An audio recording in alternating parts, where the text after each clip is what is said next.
Glad to see you're back for part 2, as I'm here in Portland, Oregon, courtesy Union Pacific, as I have a rules test tomorrow.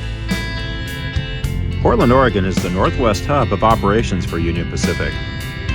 3 different subdivisions come together right here: the Brooklyn subdivision from the south, the Seattle subdivision from the north, and the Portland subdivision from the east.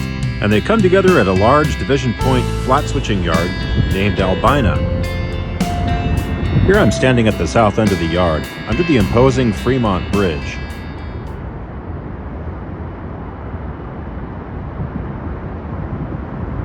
The locomotives idling here are awaiting for assignments in the roundhouse tracks. The importance of the role of Albina Roundhouse has somewhat diminished over the years, as Union Pacific has made cutbacks to these positions, opting to have most locomotive servicing and major repairs at other locations. Only minor repairs and servicing happens here now. Here's a schematic, although somewhat outdated, of Albina Yard, and check marks the spot where we're standing. And as we turn around at CPS 901, a northbound freight is entering the yard on the main line.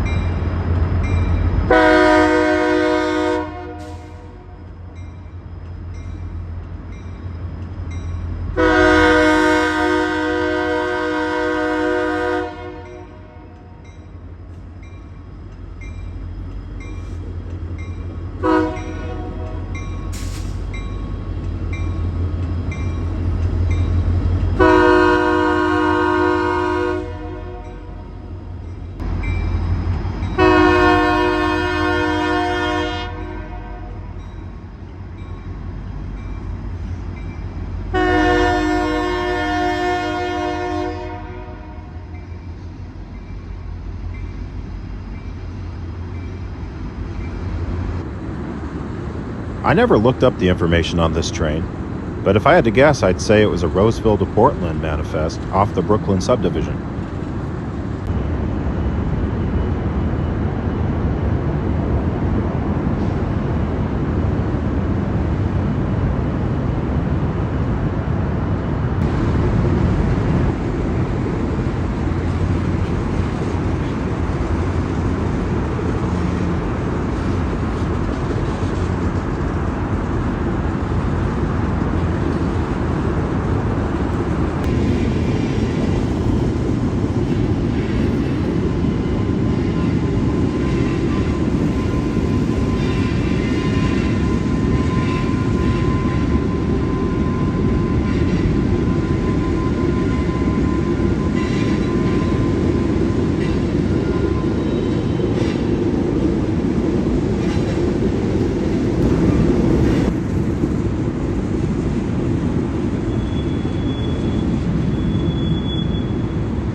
The switching lead is empty as we look towards the tower, but that will soon change.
Much different than the yard goats that were operating when I hired out, switching responsibilities now fall to these large six-axle locomotives, which a couple decades ago would have been idling at the roundhouse awaiting road freight responsibility. In fact, this could have easily been the scene of an 80s or early 90s train departing.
The train is shoving from the 1020 lead to the 1020 crossover, apparently into a track in the 10 yard.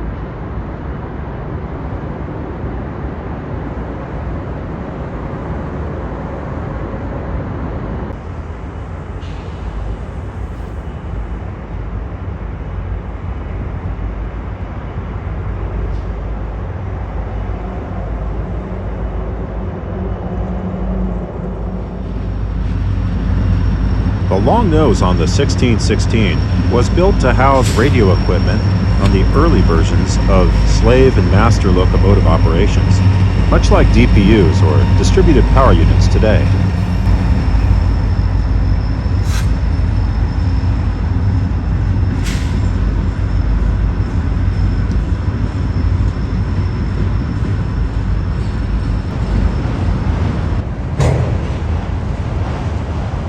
The powerful switchers make it possible to take out long cuts of cars when assembling outbound trains.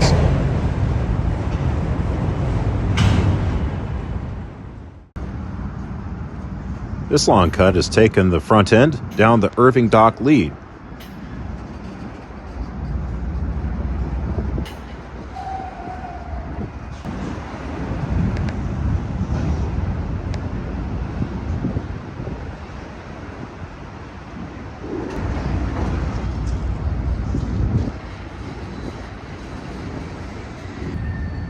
A Max light rail train rolls by along North Interstate Avenue. Operated by TriMet, Max, the Metropolitan Area Express, has grown considerably over the years, with its reach extending all the way north, south, east, and west of Portland.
The classic old brick structures make quite a nice scene here, resembling a model railroad as the train pulls out again.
Let's have a closer look at the industry dominating the skyline behind the train.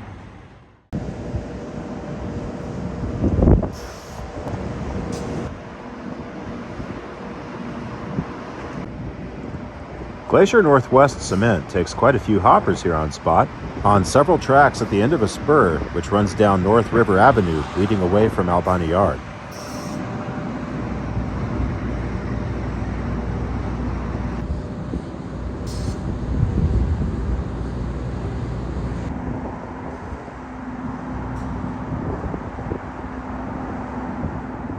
Our diagram shows that track as 114, leading to the old name of Lone Star Cement. And on the other end of 114, I found a couple of locomotives idling, one of which was a Spartan Cab ST60.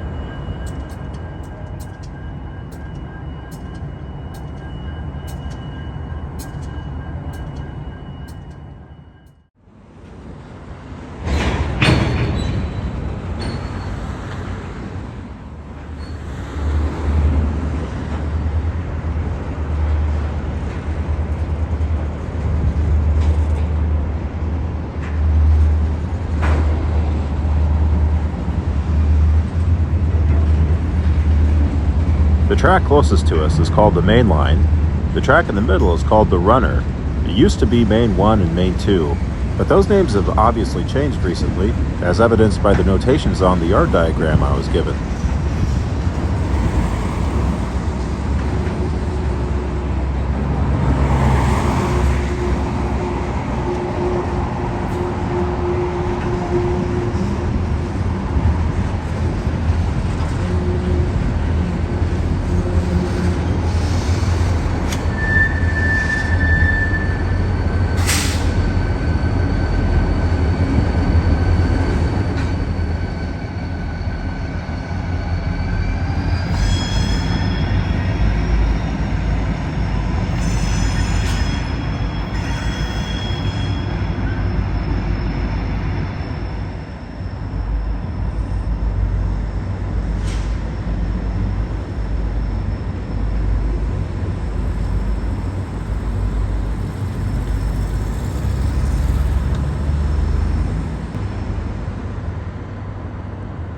I've always loved the look of a head-on view of a yard throat with all the tracks coming together and then fanning out. And with that, we'll get one last look of Albina Yard today as the train serpentinely retreats back into the yard.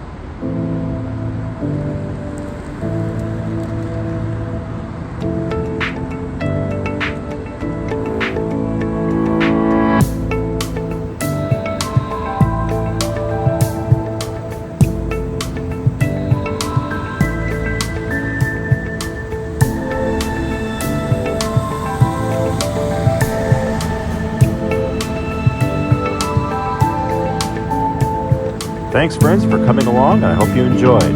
We'll catch you again soon on Pacific Rail Productions.